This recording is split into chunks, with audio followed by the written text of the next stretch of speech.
Welcome to this podcast, Holistic Creators, where we share our unique and universal stories about shaping the future for the 4 Ps: people, planet, purpose, and profit. My name is Swanette Kuntze. I'm a mental coach and your host of this show.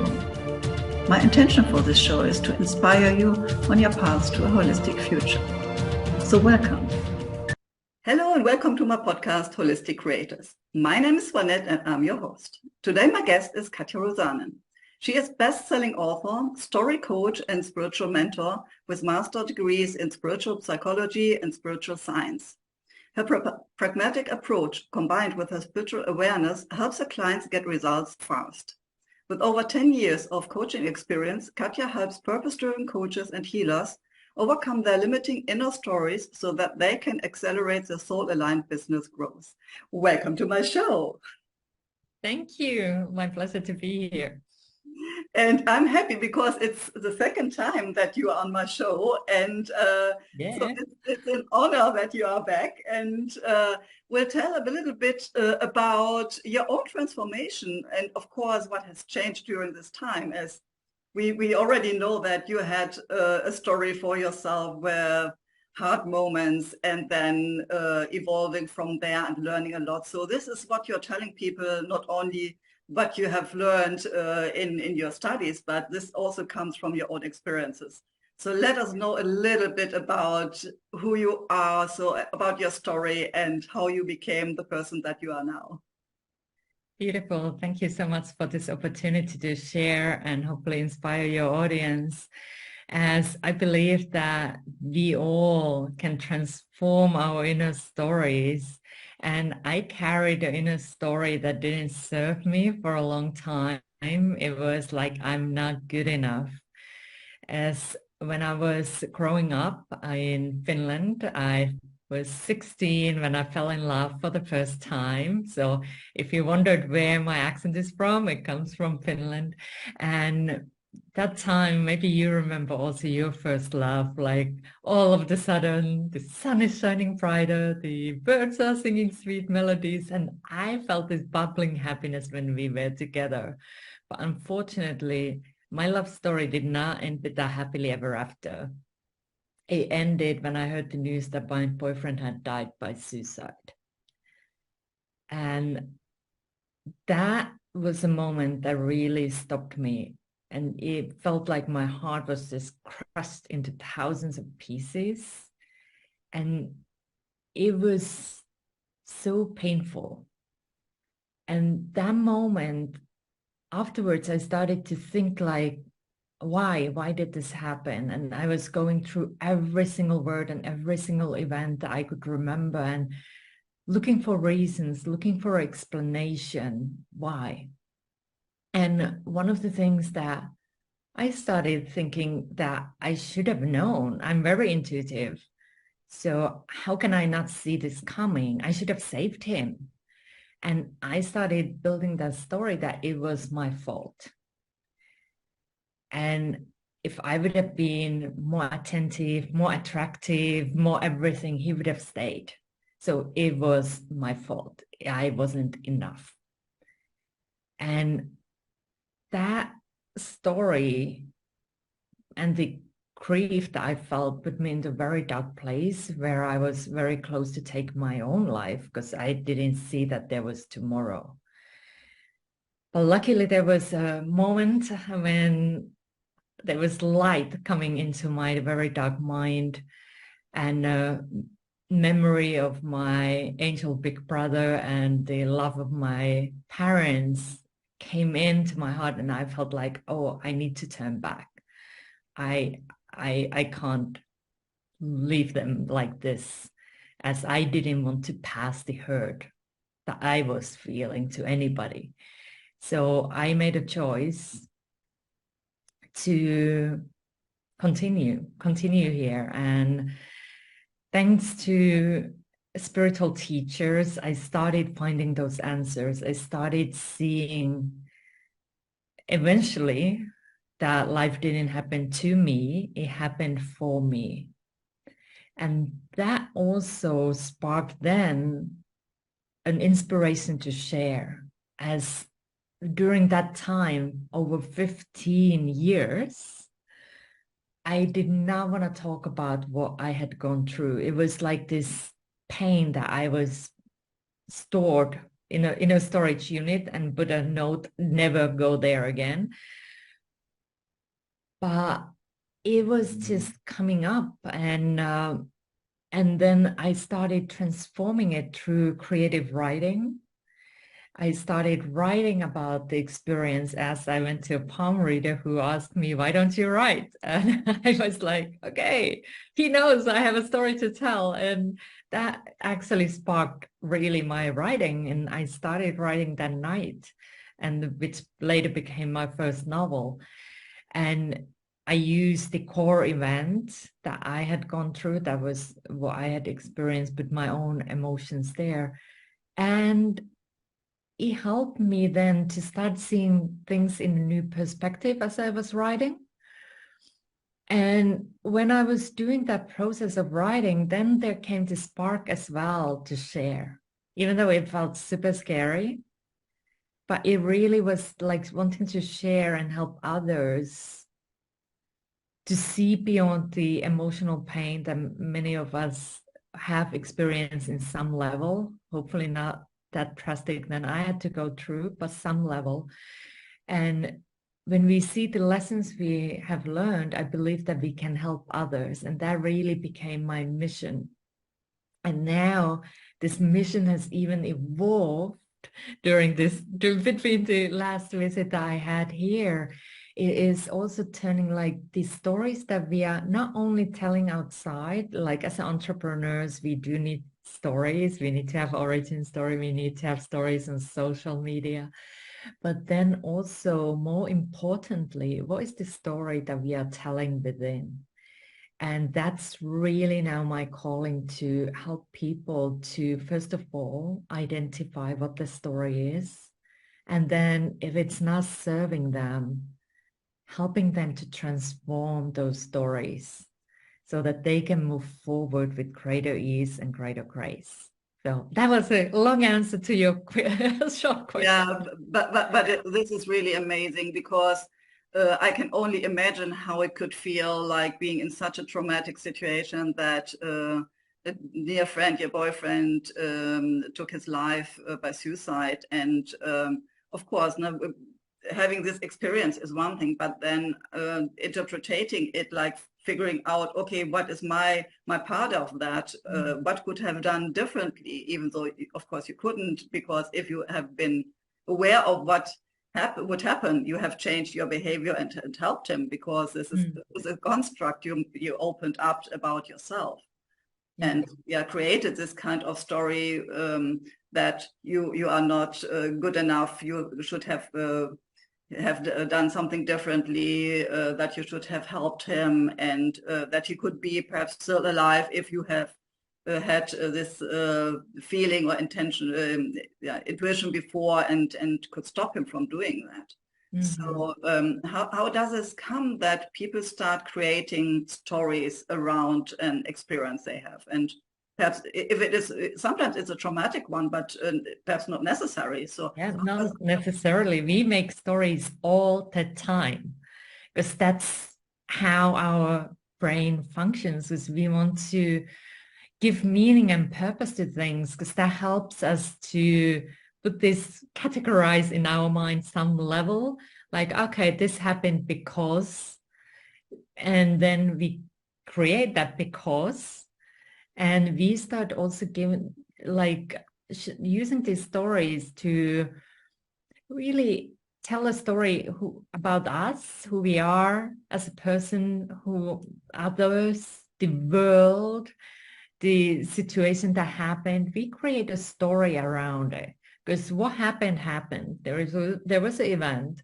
and then we tell a story, because that way we make sense about what happened. And sometimes, and often, it is not really supportive.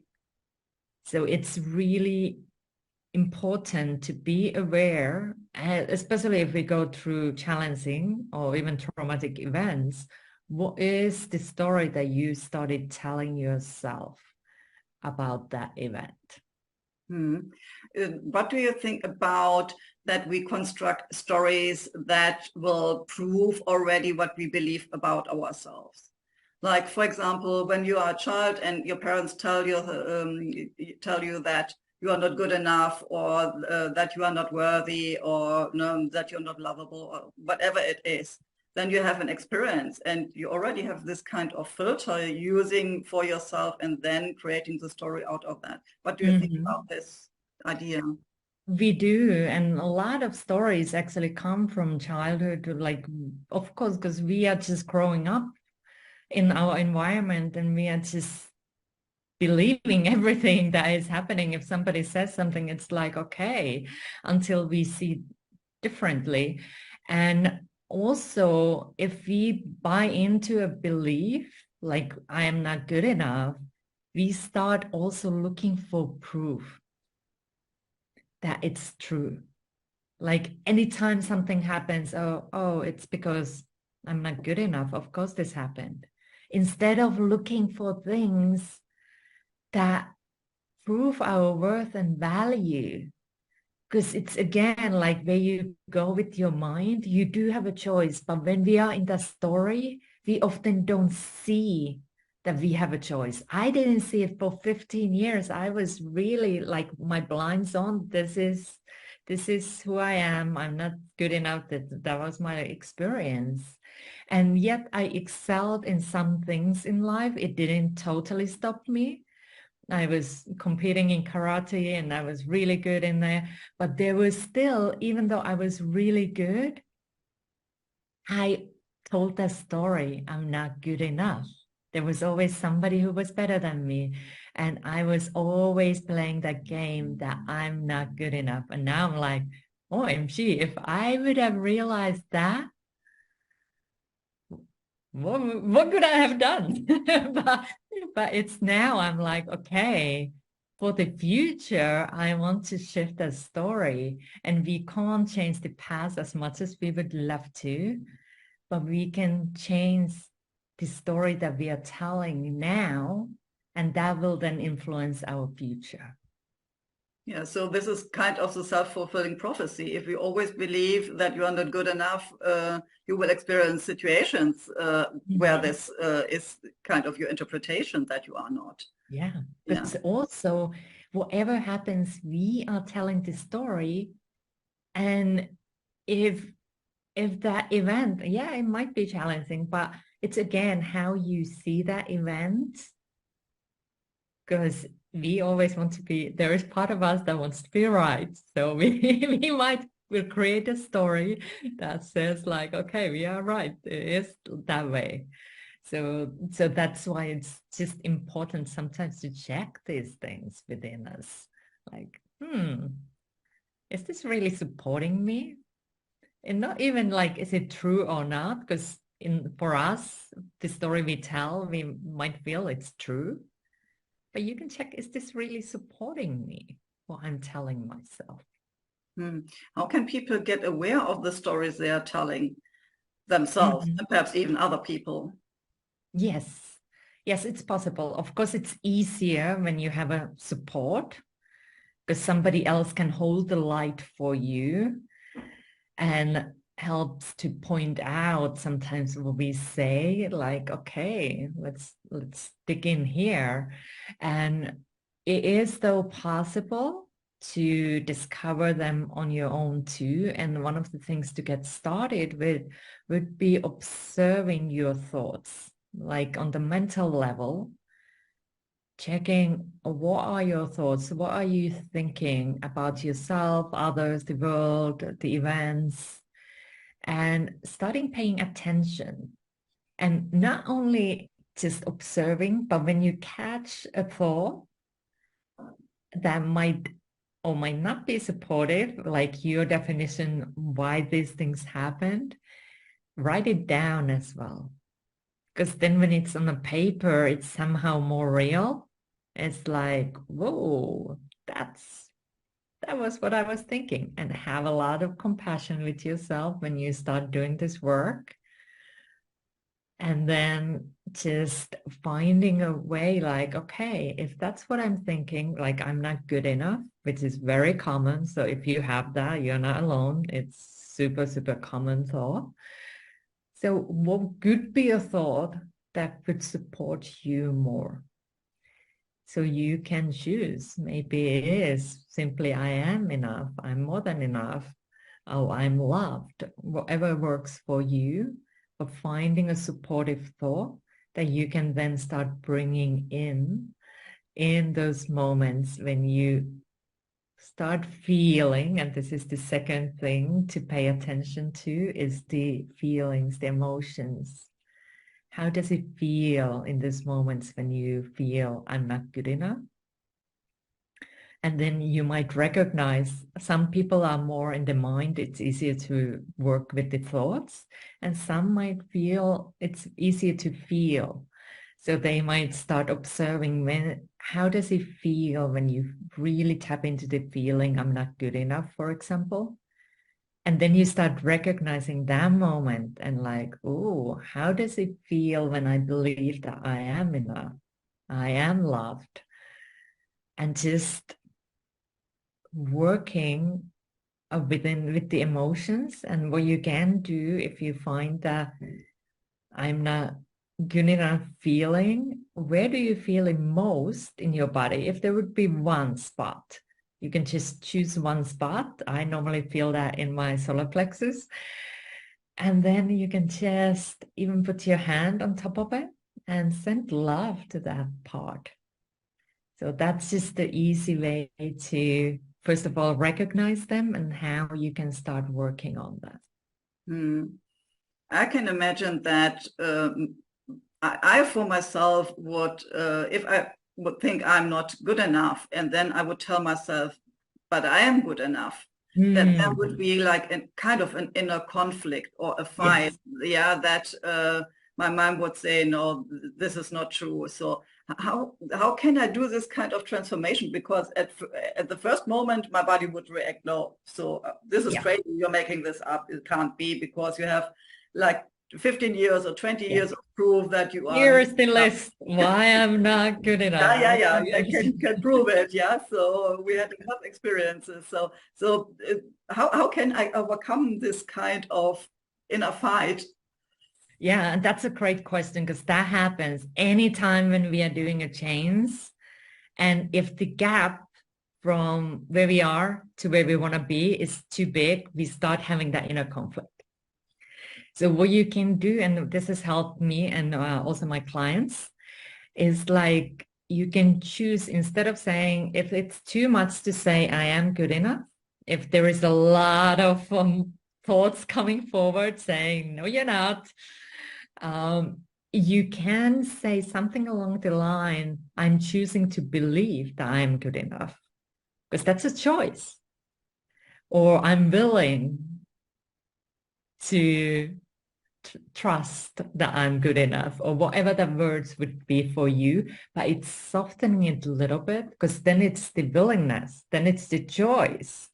So normally the mind has a little bit less war against those thoughts, because it's a choice.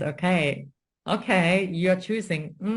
Okay, I don't have ammunition against that one that much. Then if you claim that I am good enough, for some it works. Like they can just like, I'm done with this, and I am good enough. But some of us need the softer approach, which is as effective, because you start choosing, you start being willing, and that will help you to do the transition. And one day you just realize like, oh, and that might be a moment, just a moment first, when you feel and believe and trust that you are good enough.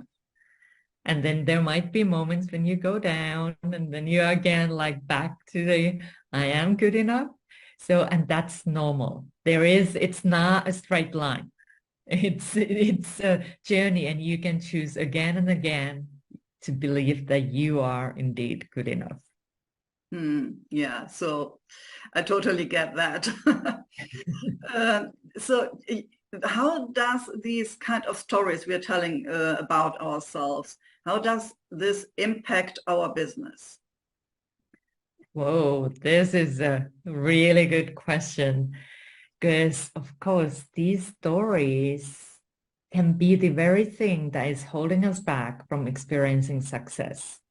So if you are putting the efforts in, if you are doing the right things, but not getting the results, this is definitely an area I would investigate a little bit. Like, could there be a story that I am telling myself that is holding me back? Because this was my case like 10 years ago when I started my coaching business. I thought like things will like to take off in a year. And it wasn't that case. And then I started to having this again, like these feelings, okay, clients are not coming because I'm not good enough. It was like the beach ball was coming to the surface again. And again, like I'm not good enough because of whatever was going on. It was because I wasn't good enough. And this can happen in business as well. And I have seen so many entrepreneurs and coaches and healers who have gone through something challenging in the past. They have the calling to do the work in the world, and then they struggle because these beach balls are coming back. These stories are coming back when they try to go to the world and share their gifts. So these stories, like think about having a sales conversation with someone who believes that, who tells the story that I'm not good enough. You might start feeling like doubting, like, do I really want to buy from that person? Because I don't know what it is, but it just feels that it's not for me. And maybe I go to that other person who's doing something similar and it's really giving the confidence and assurance that they can do it. They can deliver what they promise. So again, it might be, you might say the right things, you might do the right things, but this story that you are telling within is influencing your energy that you put out there to the world. And people just, they can't put the finger on it, what it is. They just have this sense, and that might make them to choose somebody else to work with. That's just one example how these stories can influence our success when it comes to business. So the stories are an underlying element that is becoming visible within my own frequency, so to say, when I speak with other people. Yeah. And even though this is not like I don't use the words because I have great text, it is like this energy that will be transferred as well while I'm speaking with someone. And it kind of, the other people get it, yeah, even though it is not a spoken word. And so they sense it. And another thing is as well, which I have, and I know because you work as well with holistic practitioners and coaches, healers, experts. Another thing that a lot of people have a story going on is when it comes to visibility. And this is a huge thing because there might be a story on some sort that it's not safe to be visible, whatever variation there is for you. And then they create, for example, online program. And they are like, okay, this program can really create a huge impact. And then it comes to the marketing part. Okay, now you need to start sharing about your amazing program. And they freeze or they flight. So like, I'm just going to create another program and another one instead of going out there and sharing your work. And it's, again, it might be, and this is especially if you have gone through trauma, it's very common for people who have gone through trauma to feel that it's not safe. So just want to send a lot of light and love to you if this is you, and just sharing that it is possible to transform these stories so you can share your gifts. Mm.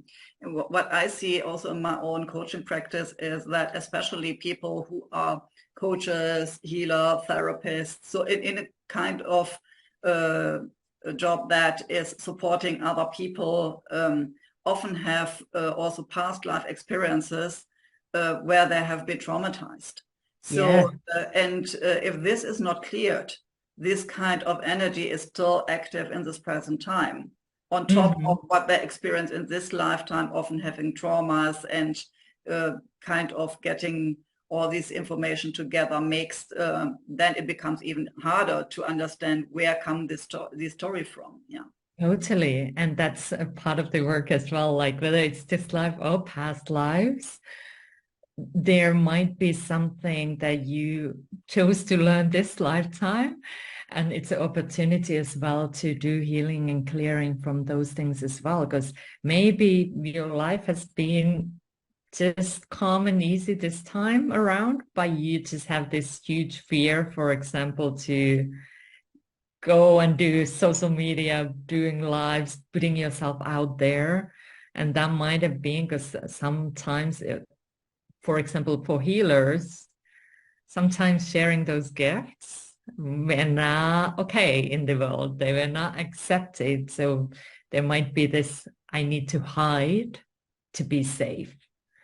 And now like the whole social media thing, like, what? Going out there and doing a Facebook Live? No way, that's not safe. And it doesn't, logically, it doesn't make sense. But that fear, because it comes from the past, that kind of starts overruling the logic. And you might try to push yourself to do these things, but that's really hard because part of you wants to hide. So it's like doing this transformational work will support you to be able then to gain your freedom to choose whether you want to do it or don't want to do it. But it comes from that freedom instead of like, I can't because of. Mm. I still see this in this current time that certain kind of healing methods are not accepted socially, and this Mm-hmm. still is if you go out and share that you have special gifts or the way you heal people, that you get this kind of stamp, or she is woo woo, or she is a witch, or whatever it is, but Yeah. you will be kind of driven out of society. And yeah. Yeah, it can happen still, but I feel like we have come a long way in a very short time.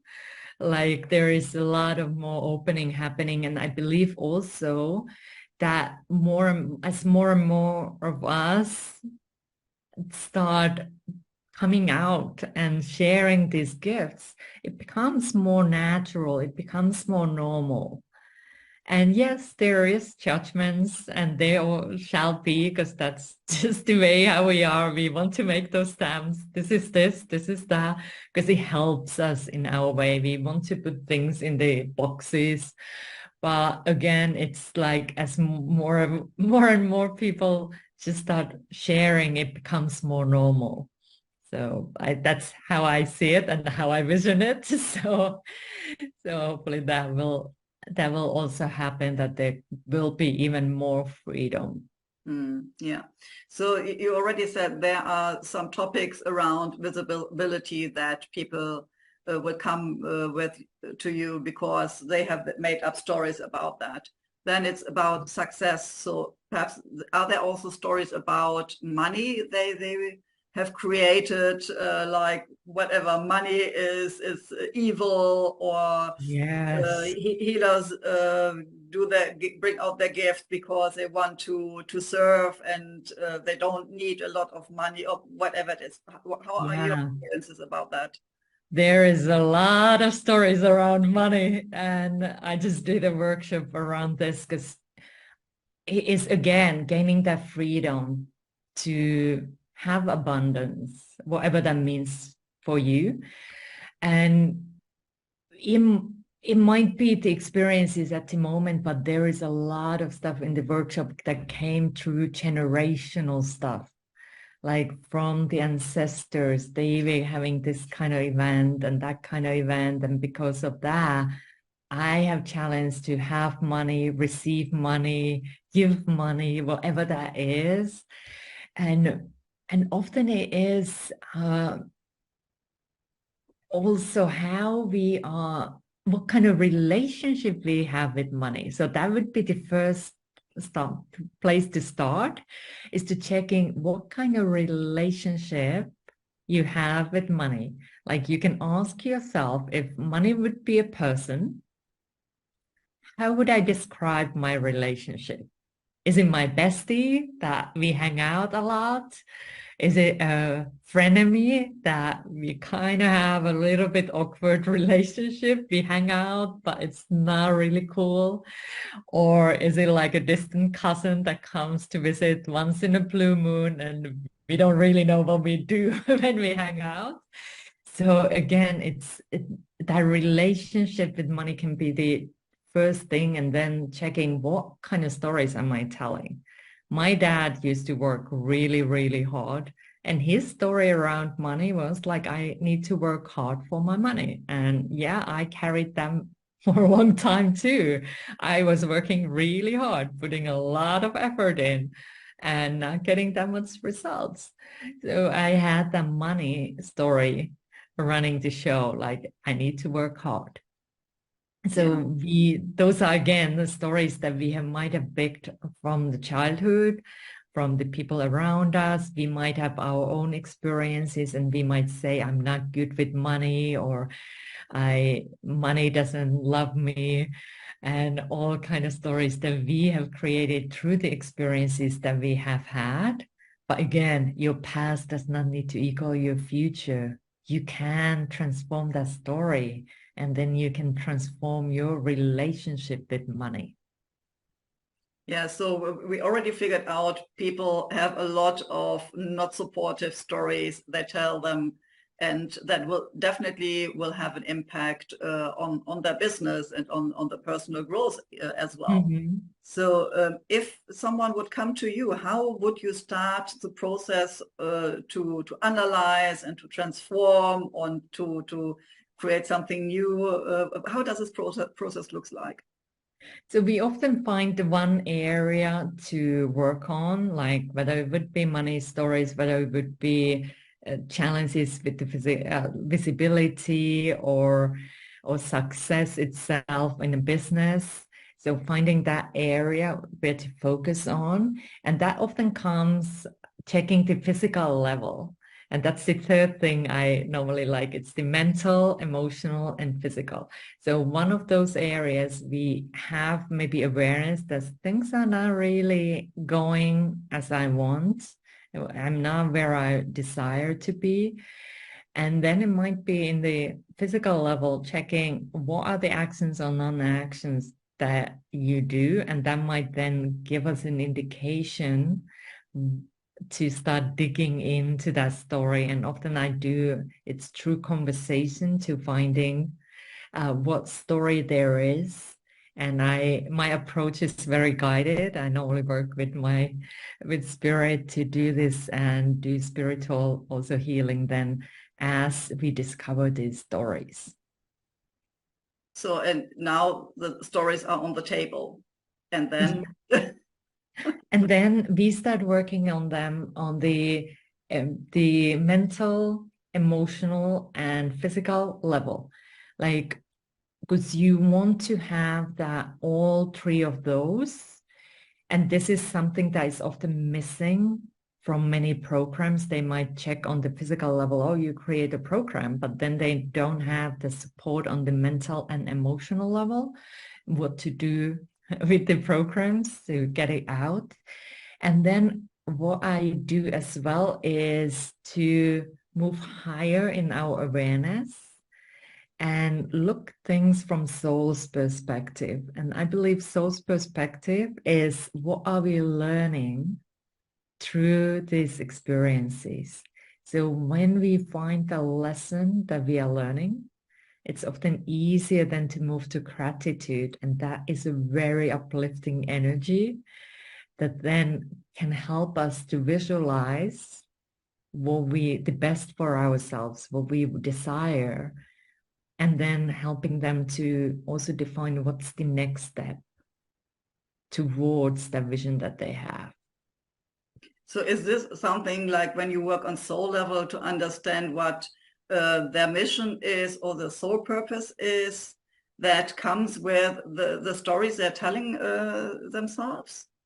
Well, sometimes it is. Sometimes they discover more of what's the purpose, what's the meaning of it, and what is my calling here, my mission. It can be very much helping them to clarify that. And it can be also just seeing their life from soul's perspective and having that compassion and love towards themselves, because often we are so hard for ourselves. We are just like saying things to us that we wouldn't even say to anybody else. We are just saying those things to ourselves. But having that compassion and love, like seeing like, oh wow, I am going through this experience and I am learning, because I believe that learnings, the lessons, they are such a key. As I see it, we are in the Earth School. We have our spiritual curriculum here, things that we are learning, but the trick here is that we came here without the spiritual curriculum. So we are just like figuring things out as we go through them, like, what was that lesson about? And then we are like, I learned self-love. I learned compassion. I learned forgiveness. So it's kind of funny way to see it. Like, okay, what's your spiritual curriculum about? And we discover that it's easier to discover that afterwards when we look back. Yeah, so I would also be curious to understand my spiritual curriculum, because sometimes it's like, what is this? Why is this happening? Why do I create something like that? What do I need to learn? Did I sign up for this? Really? Yeah, so it's sometimes like if you have a contract for an insurance, you have this one Mm. big this first paper where everything is written in big letters, and no, you sign it, and then you have 20 pages of tiny, tiny, tiny, Small letters. yeah, and you never read that, and then you will figure out later. So sometimes it feels like that for me. So what is a contract I signed? Yeah, like, really, did I do this? Yeah, and that's it. It can be like that. Like we might have signed up something that to experience, but it is, my spiritual teacher also says, like, you can use everything for your learning, growth, and upliftment. It's again how you choose to view, what's the point of view that you take. If you're looking for these lessons, and I know it's very challenging when we are going through turbulence, but when the turbulence comes down, then you might be asking like, what did I learn through that experience? And it just helps you to move forward, because then next time when the turbulence hit, you're like, aha, I learned last time this thing, so maybe I can apply it now and see how this time I ride through the turbulence. Mm. And especially in this current time, as we are in a very chaotic situation, and a lot of people are in turbulence, so to say, and in chaos, and like the old life is kind of not being able to be continued, but the new one is not really there yet. So it's like this feeling of instability, and so, and this is, at the same time, I see a lot of people awakening. So they're Yeah. getting more clarity about what really is in for them. And so can you see that more and more people coming to you because of this kind of feeling that, yeah, they are in this kind of insecurity and chaos and turbulence and need support? I think so. And it is also the awakening process. I know my work is not for everyone. It requires certain level of awareness that you even start considering like how am I holding myself back and what kind of stories I'm telling. So I see that more and more people are open to this type of work, like transformational deep work. And there is more interest as well, because people are like, I want support during these times. And I just love that people are opening to have support, because I did things for a long time the hard way, and now I'm a real advocate to having support, as it just makes the journey easier, as we have lots of challenges. So having support, having a coach or healer or whoever you work with, just that support can be truly transformational for the journey, as it can help you to see things in a new light that supports you.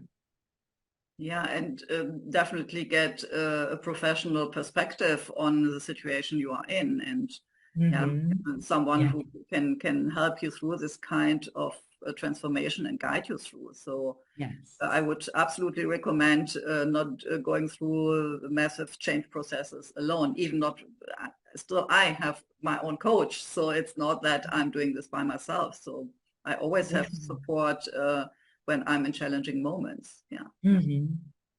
Me too. Like I love having now support system around me as I do the work in the world. I also do have support, because I believe that we are not meant to do this journey on our own.